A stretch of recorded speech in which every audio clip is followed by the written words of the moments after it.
Just the one word can conjure up so many different feelings and memories in anyone. For some, it might be the 12-foot Christmas tree with the sparkling blues and greens and reds. For someone else, it's packed parking lots with women wrestling each other over their last-minute shopping. For some of you might have thought of the memory of being that child camped out in front of the fireplace, eagerly awaiting the arrival of Santa Claus. Today, we recognize his character as a jolly, overweight man who lives in the North Pole and has flying reindeer and some elves. But this is not the Santa Claus that children from earlier centuries would recognize. Today, I'd like to take you on a journey of the life of our dear Santa. We'll begin with a look into who the original Santa was. We'll explore how he set many of our current traditions, and then we'll finish up with the transition into our current-day Santa Claus. Let's rewind back into the year of 280 AD, when Nicholas was born. Raised by his uncle, who was an abbot, Nicholas became a monk. He was later selected to become the bishop. This selection process was very unusual. Typically, in order to be ordained as a bishop, you had to first be ordained as a deacon, then ordained as a priest, before you could be ordained as bishop. Nicholas was neither a deacon nor a priest. This was so uncommon that there are only 2 other known documented cases of this ever occurring. St. Nicholas was most known for his acts of benevolence. Examples of things that he did and are remembered for are saving 3 men who were falsely accused and about to be beheaded. He also saved people from famine when the season's crops produced no harvest for them. And he also was known for lowering taxes. He was a man who lived to serve the people. He used his wealth to give to those who had none. And this is where we start getting to talk about Christmas traditions that St. Nicholas started.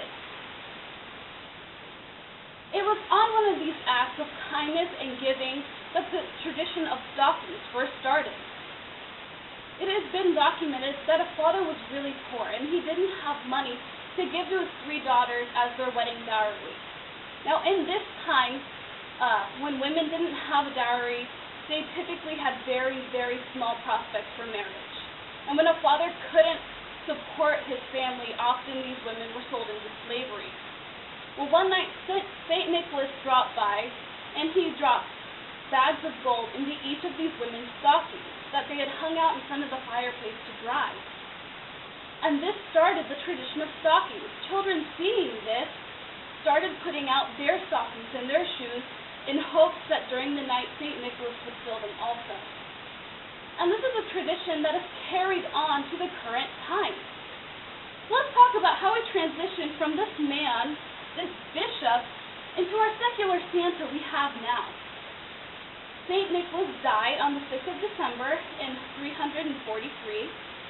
This day became a day of celebration in honor of his life.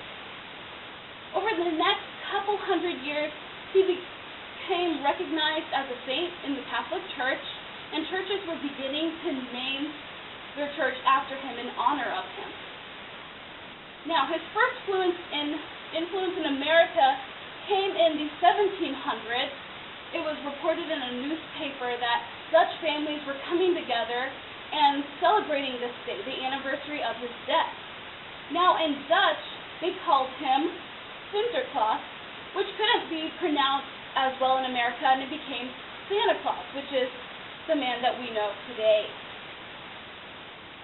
Now, in 1822, Clement Clark Moore, who was a minister, wrote a poem for his 3 daughters, and he described this St. Nicholas as a right jolly old elf with a portly figure and the supernatural ability to ascend through chimneys. It was this poem that first spoke of a sleigh and 8 reindeer, Rudolph didn't come for another 100 years, and leaving presents for children. Now, in the 1800s, a political cartoonist named Thomas Nast was the first man to ever draw the Santa Claus that we know today. He took the Santa that had been described in Moore's poem and put it on paper. And this is the Santa we know, with the red suit and the big beard and the bag of presents. He also added begin a workshop at the North Pole, elves, and a Mrs. Claus. Throughout the year, Santa has changed so much. We've looked at who he originally was, some traditions he's set for us, and the transition into the Santa we all know and love. But I think that you will find, despite his change in appearance, and despite this newfound magical ability that he has, that Santa is very much the same man.